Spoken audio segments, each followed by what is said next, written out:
On this episode of The King of the Kaiju 2, people kept telling him he was too positive with his movies reviews, so he decided to make his first ever Letterboxd account just to make reviews on movies he hates. Will he actually find a single movie he hates, or does he just like every single thing ever to come out? We will see. What is the first movie I hate? The first movie I hate by a lot is... Why does Batman Mask of the Phantasm come up when you search up Minecraft? What does that have to do with Minecraft? A Minecraft movie. I hate that movie so much.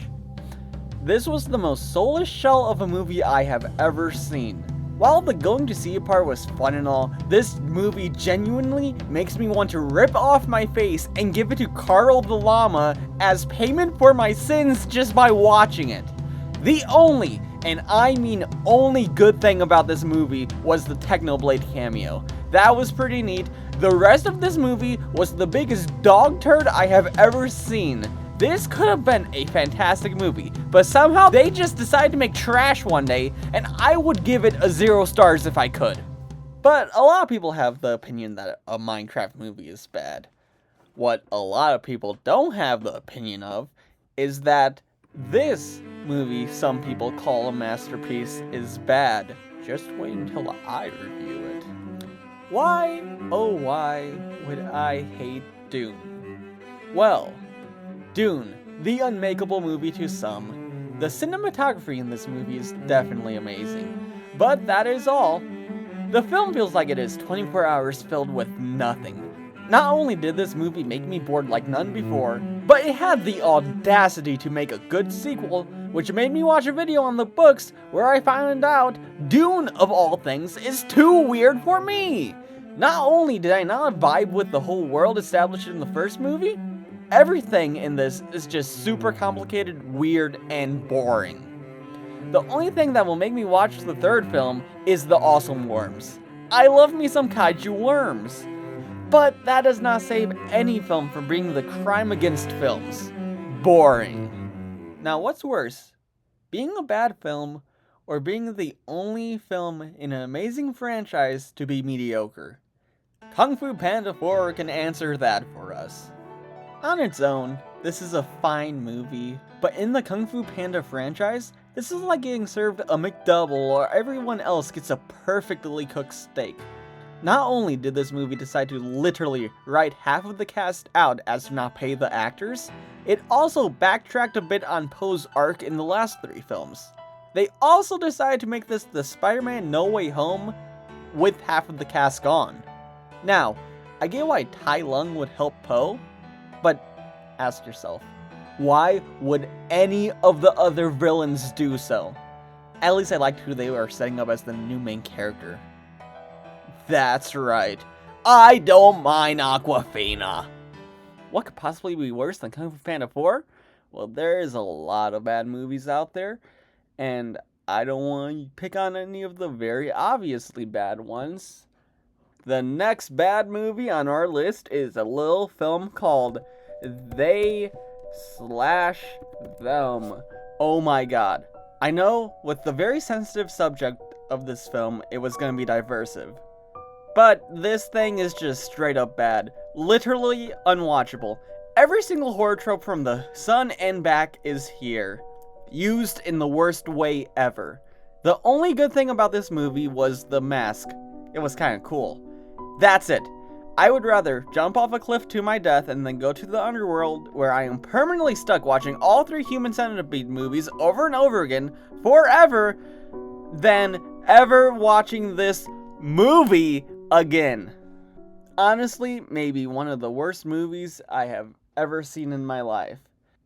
But there's one more thing. This isn't a movie.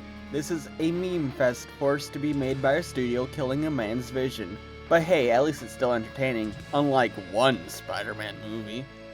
But as a Venom fan more than any other super anything, this was a huge disappointment despite growing up watching it. Venom is done so dirty here. So is Goblin Jr. Sandman is the only good villain in this movie.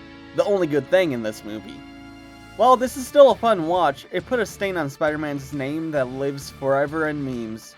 We could have gotten Sam Raimi's true Spider-Man 3 and maybe also his Spider-Man 4. But nope. If Spider-Man black suit bad, why kinda sexy? You say that's your entire review. And then you only give it a 3.5 star rating. What? Okay. What happens when I go against the Academy? Now, by all means, this is a well-made movie and a good movie. But it's not a movie made for me. All the political drama and whatnot is not something I enjoy watching at all. That's really all I gotta say. Also, amazing soundtrack. The soundtrack is very, very good. Hey, that's right! Weirdest walks of all time. Yeah, it was a pretty weird walk. There's another one that fits this niche in film, but I think it's actually bad, so let's go with that one. This is what happens when you let a master of horror go off the rails and write the weirdest and worst political movie I have ever seen. Not only do I not like political movies, this one just kind of sucks. I was literally promised this was John Wick. Why would someone tell me that? I don't know. But hey, I gave it a chance and sat there for what felt like days watching just weird stuff about politics and COVID. Weird movie.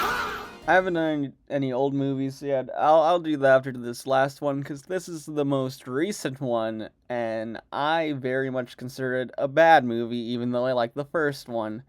And what is that movie? That is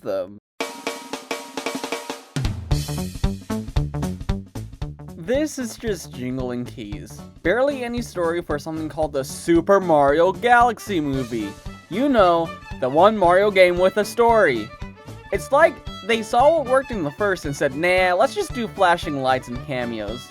There's zero character growth.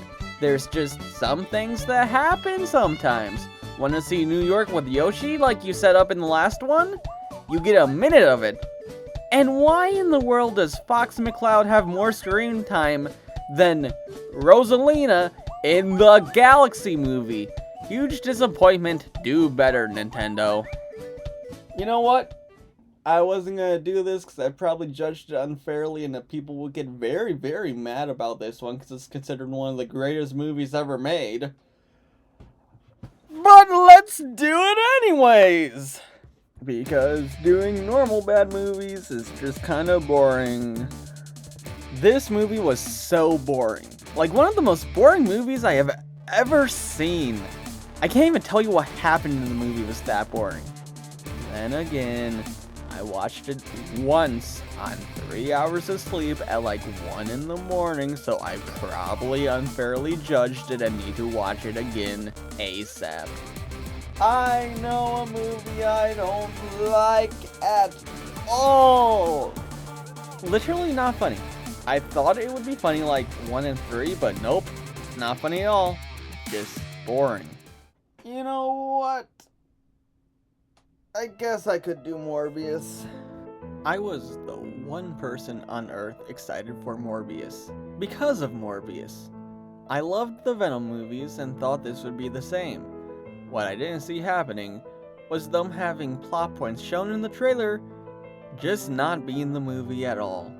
Moreover, whole plot points in the movie itself just completely ignored halfway through.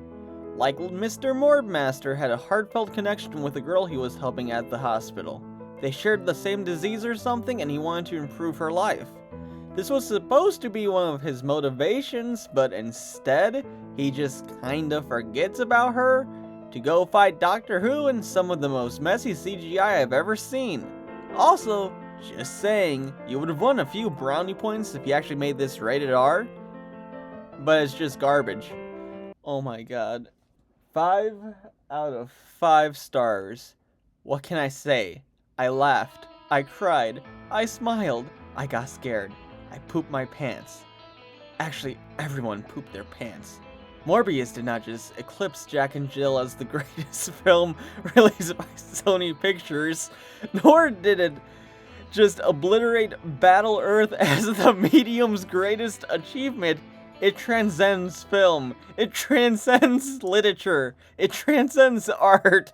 It transcends human comprehension. I only gave it a 5 out of 5 because I couldn't give it an infinite out of 5 because of this website's... The website's stupid. Morbius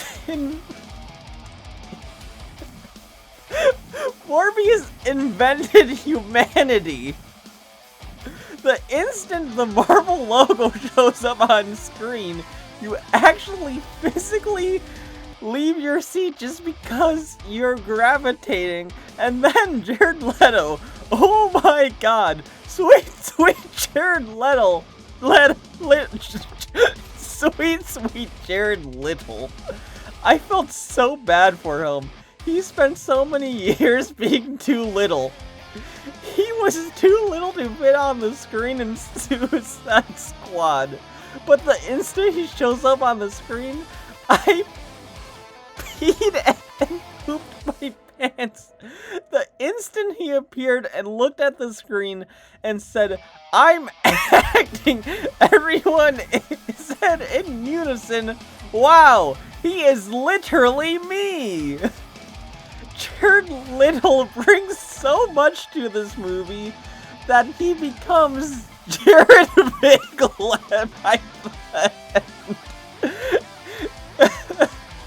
In fact, after walking out of the theater, I joined his cult and am going to every 30 Seconds to Mars concert and am taking a vacation on the island where he has a cult and he walks around dressed up as Jesus because Jared Little is Jesus.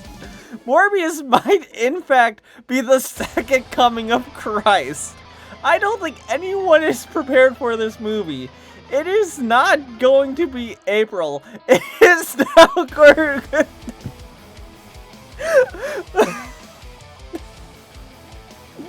It is now going to be Morbi April.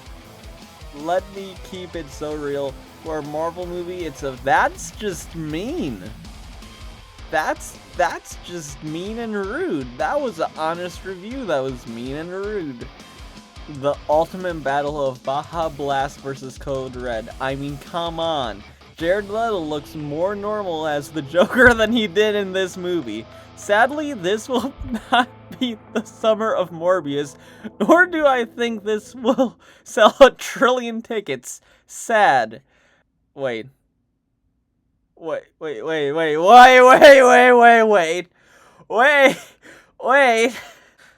that poster?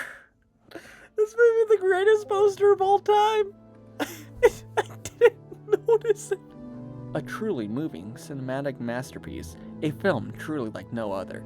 It is simple and elegant. It will surely inspire art in the future. I wish all film was as masterful as this specimen. This is one of the greatest movies of all time.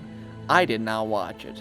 Matt Smith dances shirtless in this movie and I fully scream. Your family will abandon you. Everybody you love will ditch you. Everything you know and cherish will be taken from you. You will not be accepted into the kingdom of heaven unless you watch Morbius. This next and final one is for my best pal Meowsers who I've killed like 3 times. Sonic the Hedgehog, the movie known as Sonic the Hedgehog AAV, I think? I don't know, man. All I know is I watched this and like, well, the voices are all weird. I do not like them at all. I do not like them, Sam I am. The film itself is just kind of weird and boring. They got the characterizations of the characters slightly off, and it's just really a snooze fest all the way through. This would be at a lower score, but it has 2 redeeming factors. 1, the animation is awesome. Every single Sonic media should be animated this way. 2, Metal Sonic is, well, metal. He is the one reason why I would watch this again. I am by no means a Sonic fan, but from what I have seen, this is one of the best adaptations of metal yet. Those two factors give it its single star it deserves. Next time on King of the Kaiju 2.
Ranking every Devil May Cry game and show. Hopefully before the show comes out.